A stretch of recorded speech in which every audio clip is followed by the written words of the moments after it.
اور اس سے بڑھ کر یہاں پر میں فیلڈ مارشل سید عاصم منیر کا خاص طور پر ذکر کرنا چاہتا ہوں، جنہوں نے فریقین کو جنگ بندی اور مذاکرات کی میز پر بٹھایا، ان کو قائل کیا، اور پھر میں اس بات کا گواہ ہوں کہ انہوں نے شبانہ روز بھرپور کوششیں کی جو کہ ابھی تک جاری ہیں، اور تاریخ انشاءاللہ ان کاوشوں کو ہمیشہ سنہری حروف میں یاد رکھے گی۔ ہم سب اللہ تعالیٰ سے دست بدعا ہیں کہ یہ کاوشیں اللہ تعالیٰ ان کاوشوں پر اپنی کمال مہربانی سے ان کو کامیاب کرے اور اس پورے خطے میں تعاون، محبت اور اخلاص کے ساتھ معاملات آگے چلیں۔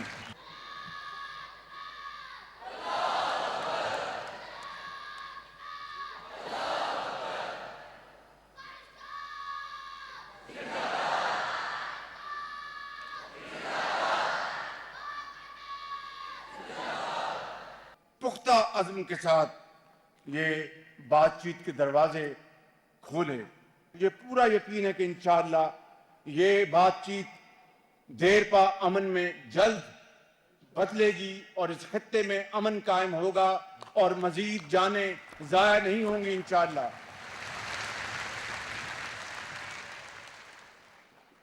اور اس حوالے سے جہاں پر پاکستان نے یہ ایک تاریخی رول ادا کیا، وہاں پر میں اپنے انتہائی پیارے بھائی سعودی عرب کے ولی عہد شہزادہ محمد بن سلمان کو دل کی گہرائیوں سے خراج تحسین پیش کرنا چاہتا ہوں کہ جنہوں نے اس امن مذاکرات کے لیے اپنا پورا کردار ادا کیا، بھرپور رول ادا کیا انہوں نے۔ اور اسی طرح ہمارے عظیم دوست چین، برادر ملک ترکیہ اور باقی ہمارے برادر ممالک نے اس نیک کام میں بھرپور حصہ ڈالا۔ اور یہاں پر یہ بات مکمل نہیں ہوگی جب تک کہ میں یہاں پر نائب وزیر اعظم اسحاق ڈار صاحب کا ذکر نہ کروں، جنہوں نے ان مذاکرات میں نہایت شاندار انہوں نے کردار ادا کیا۔ اور اس سے بڑھ کر یہاں پر میں فیلڈ مارشل سید عاصم منیر کا خاص طور پر ذکر کرنا چاہتا ہوں، جنہوں نے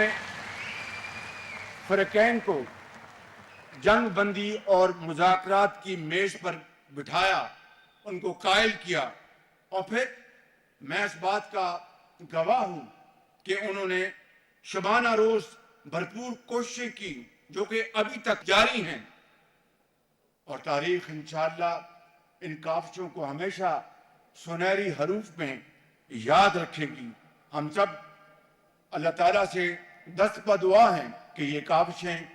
اللہ تعالیٰ ان کاوشوں پر اپنی کمال مہربانی سے ان کو کامیاب کرے اور اس پورے خطے میں تعاون، محبت اور اخلاص کے ساتھ معاملات آگے چلیں۔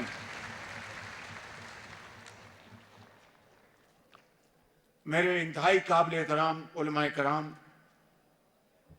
یہاں پر میں یہ بھی عرض کرنا چاہتا ہوں کہ حالیہ آزمائش میں جہاں پاکستان نے امت مسلمہ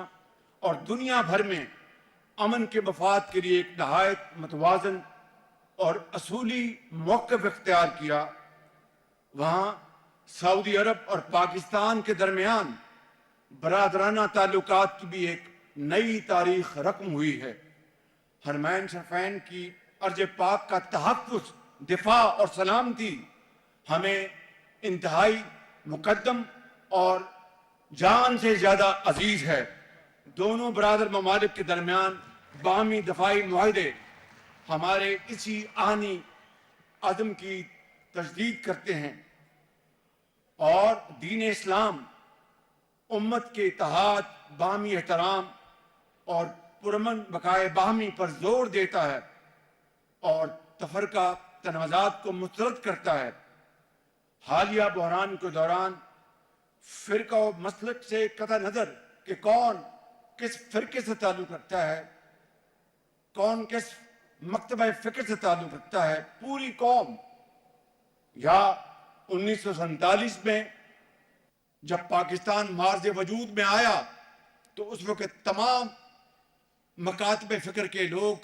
یکجاں دو قالب تھے، اور اس کے بعد اس موقع کے اوپر پوری قوم سیسا پلائی ہوئی دیوار کی طرح ایک ہے، اور وہ یہ چاہتی ہے کہ امن قائم ہو اور جنگ کا ہمیشہ کے لیے خاتمہ ہو۔ میں سمجھتا ہوں کہ یہ کردار پاکستان کا انشاءاللہ آئندہ بھی جاری اور ساری رہے گا، اور علماء کرام کی خدمت میں بڑے ادب سے عرض کرنا چاہتا ہوں کہ یہ اس موقع کو غنیمت جانتے ہوئے آپ امت میں مزید اتفاق پیدا کریں، اتحاد پیدا کریں، اپنی شیریں زبان سے، اپنے علم سے۔ آپ میں سے بے شمار یہاں پر حفاظ قرآن تشریف فرما ہیں، بڑے بڑے محدث تشریف فرما ہیں، بڑے بڑے جید عالم یہاں پر موجود ہیں۔ آپ کو اللہ تعالیٰ نے یہ خاصہ عطا فرمایا ہے کہ آپ قرآن حکیم اور نبی کریم صلی اللہ علیہ وسلم کے اسوہ حسنہ کا ذکر کرتے ہوئے نہ صرف لوگوں کو ان کے دلوں میں آپ گھر کرتے ہیں، بلکہ وہ ابدی پیغام دیتے ہیں جو کہ ہمیں بار بار قرآن کریم میں اللہ تعالیٰ نے حکم دیا، فرمایا۔ تو میری آپ سے گزارش ہے کہ اس وقت جس طرح قوم اکٹھی ہے، میں کسی نظریے کی یہاں پر بات نہیں کرنا چاہتا، کسی مکتبہ فکر کی یہاں پر بات نہیں کرنا چاہتا، یہ کہنا چاہتا ہوں کہ پشاور سے لے کے کراچی تک پوری قوم یکجاں دو قالب ہے، اور وہ لوگ جو کہ امت کو تقسیم کرتے ہیں اور دہشت گردی میں ملوث ہیں، وہ مسلمان کہلوانے کے حقدار نہیں ہیں۔ اسی لیے میں سمجھتا ہوں کہ آج اس کی شدید ضرورت ہے کہ آپ اپنی اس تگ و دو کو، اس محنت کو، اس میں مزید اضافہ کریں۔ اور میں ختاماً یہ عرض کروں گا کہ فلسطین اور کشمیر پر پاکستان اپنے اصولی موقف پر نہ صرف قائم ہے، بلکہ آج میں اس کی پھر دوبارہ تجدید کرتا ہوں، اور میں آپ سب کو حکومت پاکستان کی طرف سے اور عوام کی طرف سے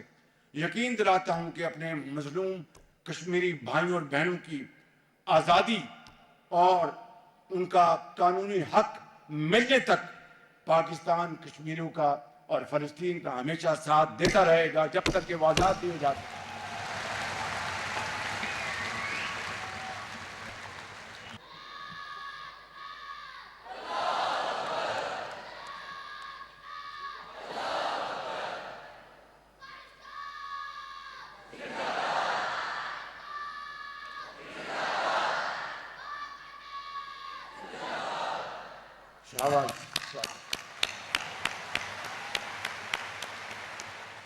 ختاماً اخ الکریم، اخ سفیر، لا ننسى ابدا دولة المملكة العربية السعودية لإيجاب حكومة وشعبا بقيادة خادم الحرمين الشريفين وولي العهد الأمين سمو الأمير محمد بن سلمان بن عبد العزيز آل سعود، وقوفها إلى جانب باكستان